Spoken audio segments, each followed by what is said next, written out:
How do you scale your group practice? How do you go from $500,000 a year to $1 million a year, or $1 million a year to $3 million a year, or $3 to $10 million a year? That's what I'm going to be answering in this video. One of the privileges I have in my role at Build Your Practice is I do work with clinicians trying to get to their first 6 figures in private practice, as well as clinicians at $5 million a year in group practice that are looking to scale to the next level. And so in this video, I'm going to be revealing the frameworks I use to help them grow no matter the stage that they're at. We're going to walk through a very, very simple way and a framework you can use to look at growth in your business. Okay, this is going to help you to not feel stuck, but to know how to always take that next step in growth. And if you don't know me, I'm Griffin Miles, the co-founder and CEO of Build Your Practice. This is all we do is help clinicians at every scale in their private practice to get more private pay clients or just get more clients and grow a wonderful business where they make big impact on people. So like I was saying,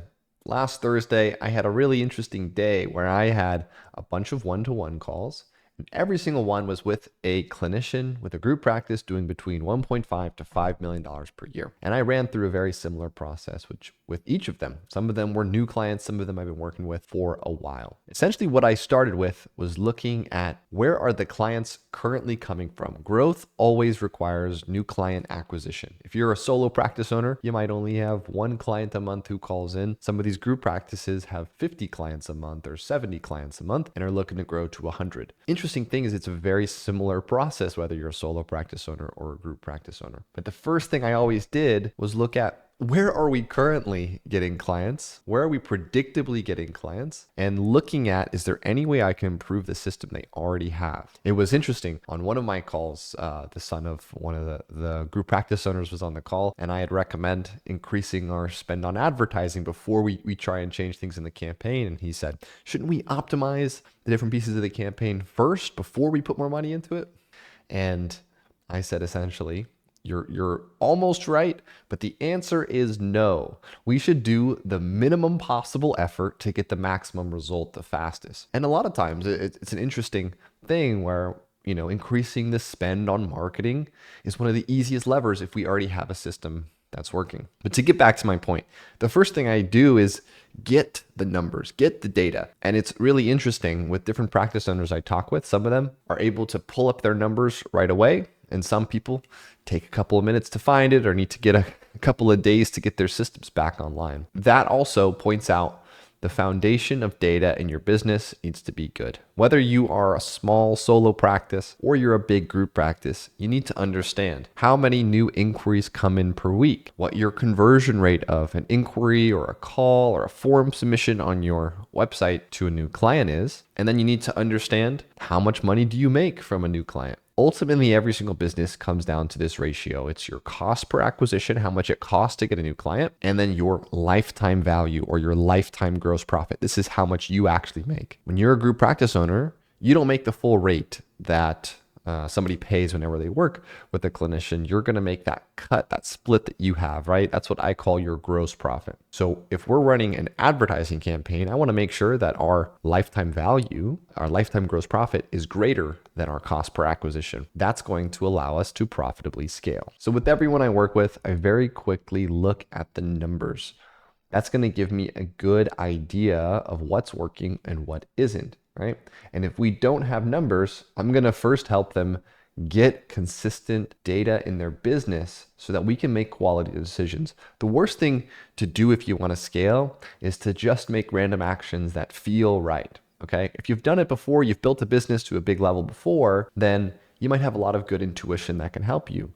Right? I'm not saying don't trust your intuition, but if we have clear data, a lot of times the next decision is easy. For everyone who feels stuck in their business, often there's a correlation with the fact that they don't have clarity on what's actually going on, right? And so your numbers are your first place to start. With all these practices, I started with their numbers, and then I looked into how their Google system is going. Every single one of these businesses that's doing above $1 million per year had a pretty consistent presence, either on paid advertising, SEO, or both, right? A combination of both, which is how they were receiving a lot of different calls. I have yet to find any big group practices that do not have a way to get people from Google. I have met people who have built out really, really strong relationship-based marketing in communities, and they've built a lot of their referral sources that way. But for the most part, from growing beyond $1 million a year, you're going to have a Google system installed. So I looked behind and I said, how much is your current system costing to get a new client into the business, and how many are coming in per month? That's step one to understanding scale, is understanding where you're at right now. So step two was I jumped into this sheet. This is the financial modeling sheet that we use with our clients to understand, number one, where they are right now. This is our actual. And then number two is the target. You know, the question I ask to a lot of clinicians that have an advertising system already established is, why are you spending this much money? How did you determine your budget? And most of the time they worked with an agency before who set it at this budget, and they never really thought to grow it. It works, but it's not going to get you to the goals that you want at the speed that you want, all right? We really have to sit down and do the math to understand the growth rate of your business. And so what I did with these clinicians was simple. We started and we defined out where they were, their actual, and then we built the target from there. One of the big group practices that I did this with, it created a very simple pathway forward, which I think will help them add on another $2 million a year in revenue to their business. But this is how it goes, essentially. We're going to start with, what are you totally spending per month, right? What are you getting for a new inquiry? We put that into this column.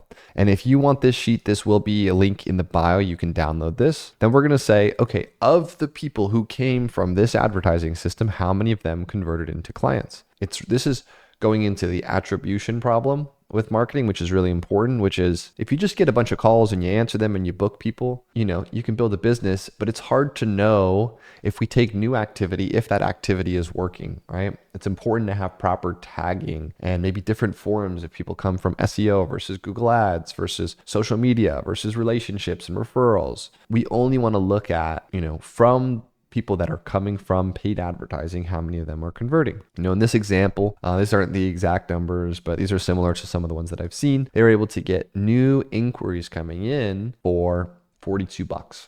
Okay. Their conversion rate was 25-ish%, right? So they were able to get about 10 new clients per month from $1,500.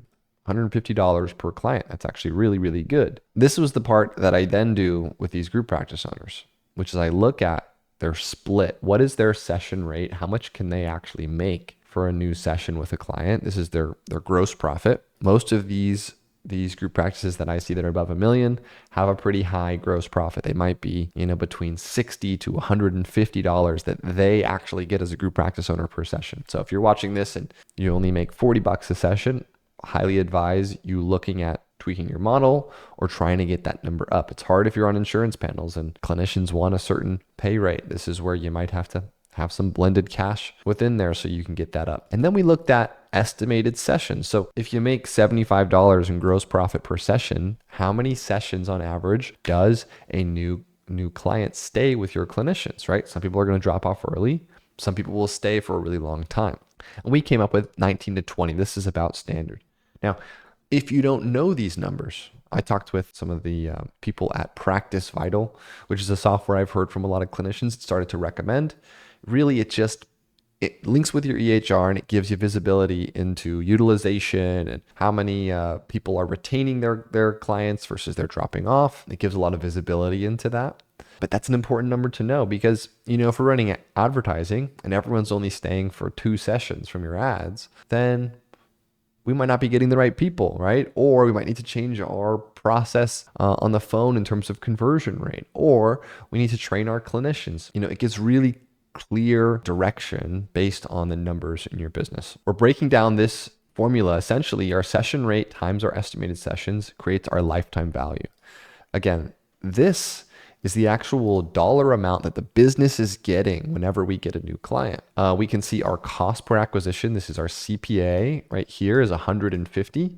And so very simply, we know that when I spend $150 in this system, I'm going to make back $1,500. The important thing to recognize for a solo or a group practice is you don't make that money on day one. Okay, you might have the call and book someone into an intake. It might take 3 days, 4 days, 7 days for them to have that intake and pay their first amount. So this might mean you might spend $150 to make back $75 in 7 days. This is what's hard with advertising. Sometimes you feel like you're losing money early on. Sometimes you are not being profitable early on. It takes time for that money to grow. So in this example, again, if someone does weekly sessions, they'll make back $200 after 30 days.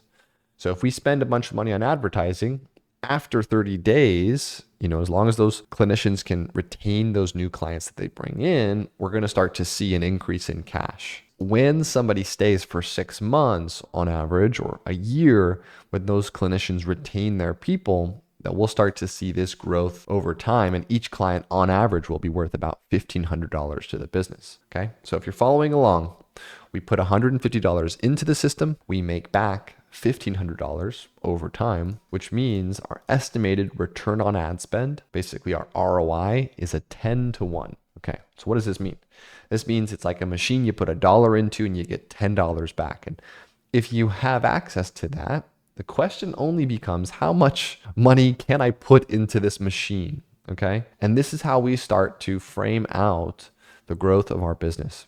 Okay. So doing this process with group practice owners, which is what I do a lot, really helps them to understand, I got to get my average sessions up. This is a training question where for new clinicians, as we're hiring them, I really need to maintain quality in my group practice. Or, maybe our cost per inquiry is too high. And so we have to work on the landing page and work on our ad system. This is something we do for clinicians on their behalf in order to get this number down. Okay. Or we got to improve our sales system. Or a lot of times we just need to spend more than we're spending, right? If the campaign is working, if we have pretty clear numbers, that's one of the easiest things for us to test. And it's something that I push clinicians to test a lot, because trying to go from a 10 to 1 return to a 12 to 1 return will make you way less money than doubling the system and making a 10 to 1 return or an 8 to 1 return on twice as many clients. Okay. This is something you have to be in advertising a while to understand. It's called absolute profit versus relative profit. It's great to have 100 to 1 return on $1, but $99 is not going to change your life. Okay. It's not going to keep the business afloat either when you have hard costs. So a lot of times you have to get a marketing budget, which gives you enough margin in your business that you can be sustainable. So this is the foundation of building out the group practice. As we get clear on what the ad system is, if they don't already have one, we start to build this for them. And then secondarily, what we're going to do is we're going to take these numbers and put them into our target. So the way that this model works is that these numbers are auto-calculated here versus these numbers are auto-calculated here. So you manually input these and you get your baseline metrics, and then you put your baseline metrics back into the target. It's really simple. I'm going to take 36, take 24%, 75, 20 to get my 1,500. And what I'm going to look at is, what would this look like if I put $2,000 into ad spend? Okay. I would expect maybe 13 clients. Maybe I want to go from 10 clients a month to 20 clients a month. Let's see. 2,200, 15. Okay. 2,600. 17. Let's do 3,000. We now get 20. So if we double our ad spend from 1,500 a month to 3,000 a month, we'd likely expect to double our new clients. What else changed when we went from 1,500 a month to 3,000 a month? Well, we got 83 inquiries instead of 42. Now, if you're on the phones, are you going to be able to handle double as many people? If you have one admin, could they go from 40 people in a month? That's about 10 a week. So 2-ish a day to 4 a day, potentially, right? What else do they have? Are they going to be stopped from responding quickly? If we increase ad spend and our conversion rate drops, then we know that, either our person is overutilized, they can't get to people quick enough, and this is making the conversion rate drop, or, they just need to be trained on how to be more efficient in their day, or they need to not do other stuff, which is less important than getting new people in the door. Really, really simple. This is what I help group practice owners to do, is understand, do we have a system either on SEO, Google My Business, or Google Ads, right? That's working.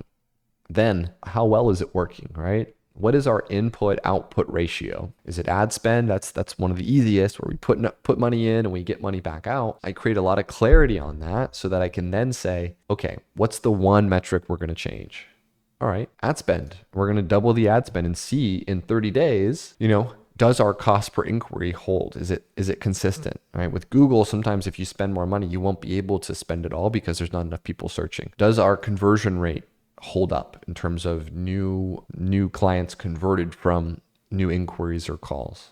And then in addition, we might want to check in on, are these clients actually staying that we're bringing in as we kind of grow the ad spend? If we can get good numbers on a foundational budget in a group practice campaign, that could be anywhere from $500 a month to $3,000 a month. That can be then something that we try to grow and scale, okay? And see, hey, do these numbers hold at bigger and bigger levels of spend? In a very simple way, it's simple in my mind. This is what I do with group practice owners, and this is how you can scale your practice.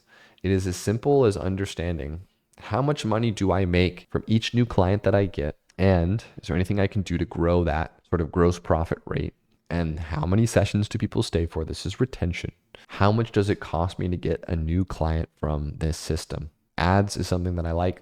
You can do Instagram ads, Facebook ads, Google ads. It's very helpful to have someone, us or another agency, that can help to do it for you, right? So that they can build out this system. But you want to have something like this that you can predictably rely on to get you new clients. That is the foundation of your business, is getting clients, keeping clients, and making enough money with them that you can pay for rent and admin and software and all the different fixed costs that you have in your business. Okay, so with that, this is going to be in the bio. Feel free to grab that if you are a group practice owner as well. If you want to work with me one-to-one and have me build this out for you, or have someone on my team work with you on this so you understand how your systems work, how your data works, how you can predictably grow your group practice, create more profit, create more impact by seeing more and more clients with great clinicians, there's going to be a link in the bio to check that out too. We do work with a limited number of group practice owners that want to improve business, marketing, and the overall function of their business. With that, I hope you enjoyed. Feel free to like, subscribe, leave a comment. Would love to hear what you think. If you need more resources regarding this, I'm going to be building a lot more. So a lot more coming soon, or at least coming soon to my individual clients. So with that, I'll see you in the next video.